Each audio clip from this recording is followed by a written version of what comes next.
Hello guys, welcome back to our channel. Episode ആരംഭിക്കുമ്പോൾ കാണിക്കുന്നത് നെല്ലിശ്ശേരിയാണ്. ചെങ്കൽ മധുവിനെ വിളിച്ചതിന് ശേഷം ഫോൺ വെച്ച് തിരിഞ്ഞ സച്ചി കാണുന്നത് തന്നെ പേടിയോടെ നോക്കി നിൽക്കുന്ന അർച്ചനയാണ്. സച്ചിയേട്ടൻ ആ മധുവിനെയല്ലേ വിളിച്ചതെന്ന് അർച്ചന ചോദിക്കുമ്പോൾ അല്ലെന്നും ഓഫീസിലെ ഒരു ക്ലയന്റിനെയാണെന്നും സച്ചി പറയുന്നു. സച്ചിയേട്ടാ, ഞാൻ ഇന്നലെ രാത്രി ഒരു സ്വപ്നം കണ്ടിരുന്നു. താൻ എന്ത് സ്വപ്നമാ കണ്ടതെന്ന് സച്ചി ചോദിക്കുമ്പോൾ തൻ്റെ സ്വപ്നത്തെക്കുറിച്ച് പറയുകയാണ് അർച്ചന. പിന്നീട് കാണിക്കുന്നത് അവന്തിക സേതുവിന് ചായ കൊണ്ട് കൊടുക്കുന്നതാണ്. നന്ദന് എങ്ങനെയുണ്ടെന്ന് സേതു ചോദിക്കുമ്പോൾ വേദന കാരണം ഉറങ്ങിയിട്ടില്ലെന്നും ഇഞ്ചക്ഷൻ എടുത്തെന്നാണ് സന്ദീപ് പറഞ്ഞതെന്നും അവന്തിക പറയുന്നു.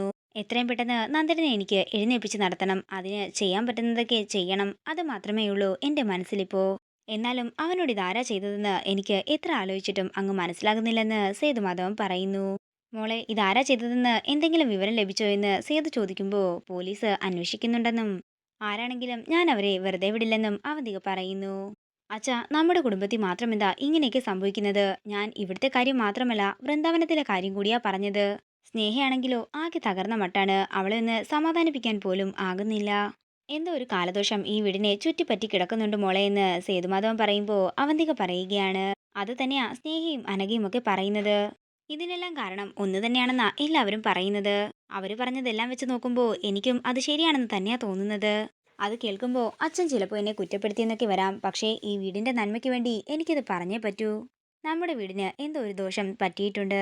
എന്താണെങ്കിലും അച്ഛൻ എത്രയും പെട്ടെന്ന് അതെന്താണെന്ന് കണ്ടെത്തണം. നമുക്കൊരു ജോത്സ്യനെ കണ്ടാലോ അച്ഛാ എന്ന് അവന്തിക ചോദിക്കുമ്പോൾ ഒന്നും മിണ്ടാതെ നിൽക്കുകയാണ് സേതുമാധവൻ. അതേസമയം തന്റെ പ്ലാനെല്ലാം വിജയിച്ചതിന്റെ സന്തോഷത്തിൽ നിൽക്കുകയാണ് അവന്തിക. പിന്നീട് കാണിക്കുന്നത് സച്ചിയും അർച്ചനയും കൂടി ഹോസ്പിറ്റലിലേക്ക് പോകാനായി താഴേക്ക് വരുന്നതാണ്.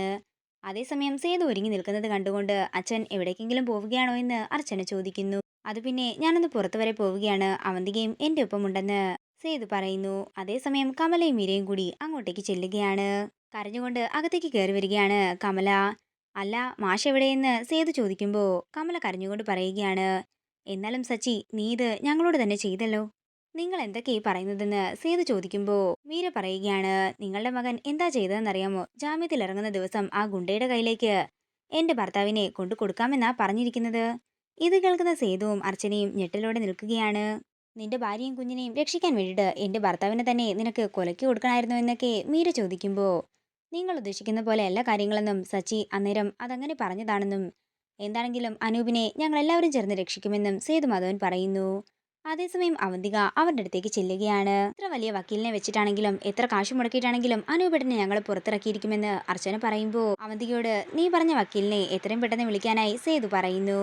ഞങ്ങൾ ആദ്യം പോലീസ് സ്റ്റേഷനിലേക്കാണ് പോകുന്നതെന്നും അവിടെ വേണ്ട കാര്യങ്ങൾ ചെയ്തിട്ടേ ഞങ്ങൾ ഹോസ്പിറ്റലിലേക്ക് പോവുകയുള്ളെന്നും അർച്ചന എല്ലാവരോടുമായി പറയുന്നു.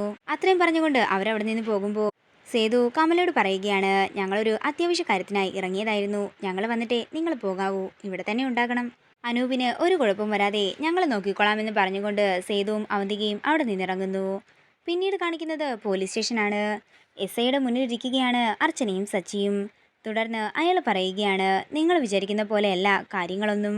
അനൂപിനെ അറസ്റ്റ് ചെയ്തുകൊണ്ട് വന്നത് അയാളെ രക്ഷിക്കാൻ വേണ്ടി തന്നെയാ. പക്ഷേ ഇപ്പോൾ അയാളെ രക്ഷിക്കാൻ പറ്റുമോ എന്ന് ഞങ്ങൾക്ക് തന്നെ സംശയമാണ്. പോലീസ് സ്റ്റേഷൻ്റെ ഉള്ളിൽ ലോക്കപ്പിൽ പോലും അയാൾ സുരക്ഷിതനല്ല. ഇതിൻ്റെ ഉള്ളിലും അവളുടെ ആൾക്കാർ ഉണ്ട്.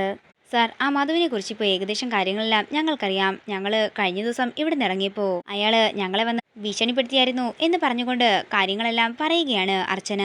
നിയമത്തിന്റെ അധികാരം കയ്യിലുള്ള സാറിന് അവന് പേടിയാണെങ്കിൽ പിന്നെ ഞങ്ങൾ എന്ത് ചെയ്യാനാണെന്ന് അർച്ചന വിഷമത്തോടെ ചോദിക്കുന്നു. ഞങ്ങളിപ്പോൾ എന്ത് ചെയ്യണമെന്നാ സാറി പറയുന്നതെന്ന് സച്ചി ചോദിക്കുന്നു.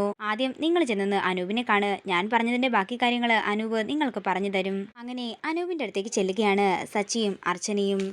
മുഖം മുഴുവൻ ഇടികൊണ്ട പാടുകളുമായി നിൽക്കുന്ന അനൂപിനെ കണ്ട് ഞെട്ടലോടെ നിൽക്കുകയാണ് അർച്ചനയും സച്ചിയും. ഇതോടുകൂടി ഇന്നത്തെ എപ്പിസോഡ് ഇവിടെ തീരുകയാണ്.